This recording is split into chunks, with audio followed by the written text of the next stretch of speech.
بسم اللہ الرحمن الرحیم۔ صوت الملک کی فضیلت بہت زیادہ ہے۔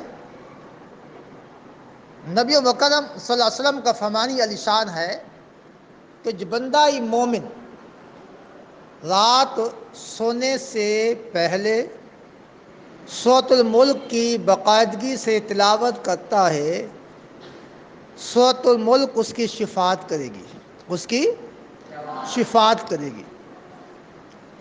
جب یہ بندہ جو صوت الملک کی باقاعدگی سے تلاوت کرتا ہے فوت ہو جاتا ہے، قبر میں جاتا ہے تو قبر میں ماں ساتھ نہیں ہوتی، باپ ساتھ نہیں ہوتا، بہن بھائی ساتھ نہیں ہوتے، رشتہ دار دوست احباب ساتھ نہیں ہوتے۔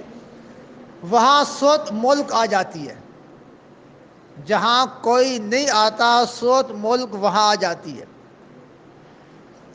آ کر اس بندے کی سفارش کرتی ہے۔ اگر وہ بندہ کسی وجہ سے گنہگار ہے، سیاہ کار ہے، تو حساب و کتاب کے بعد جب عذاب والے فرشتے آ جاتے ہیں، اس قبر والے کو عذاب دینا چاہتے ہیں، تو صوت ملک عذاب اس بندے کے درمیان حائل ہو جاتی ہے، عذاب سے کہتے بھی دور رہو، اس بندے کو تکلیف نہیں دینی۔ اب وہ عذاب اللہ کی بارگاہ میں عرض کرتا ہے، یا اللہ مجھے بھیجا گیا ہے، میں خود نہیں آیا۔ اب یہ بندہ گنہگار بھی ہے، سیاہ کار بھی ہے، اب میں نے اسے عذاب دینا ہے، تکلیف دینی ہے، جب کہ درمیان میں تیرا کلام صوت ملک حائل ہے، اب مجھے اس بندے کو تکلیف نہیں دینے دیتی۔ تو رب لم یزل صوت ملک سے پوچھتا ہے، اے صوت ملک تو بتا چاہتی کیا ہے؟ صوت ملک کہتی ہے، یا اللہ جب دنیا میں یہ زندہ تھا مجھے پڑھے بغیر سوتا نہیں تھا،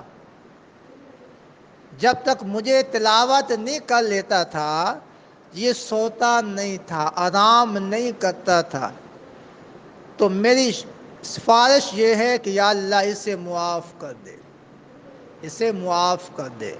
رب لم یزل صوت ملک کی برکت سے، اس کی تلاوت کی برکت سے، اس کی شفاعت قبول کرتے ہوئے اس گنہگار بندے کو معاف فرما دیتا ہے، عذاب سے کہتا ہے، فرماتا ہے کہ تم واپس آ جاؤ، میں نے بندے کو معاف کر دیا ہے۔ اللہ کا کلام قرآن مقدس اس کے ہر صورت افضل سے افضل تر ہے۔ قرآن اپنے پڑھنے والوں کی سفارش بھی کرے گا اور شفاعت بھی کرے گا، تو ہمیں کثرت کے ساتھ قرآن مقدس کی تلاوت کرنی چاہیے، اور سونے سے پہلے باقاعدگی کے ساتھ صوت الملک کی تلاوت کرنی چاہیے۔ جہاں کوئی ساتھ نہیں ہوگا وہاں صوت ملک ساتھ ہوگی۔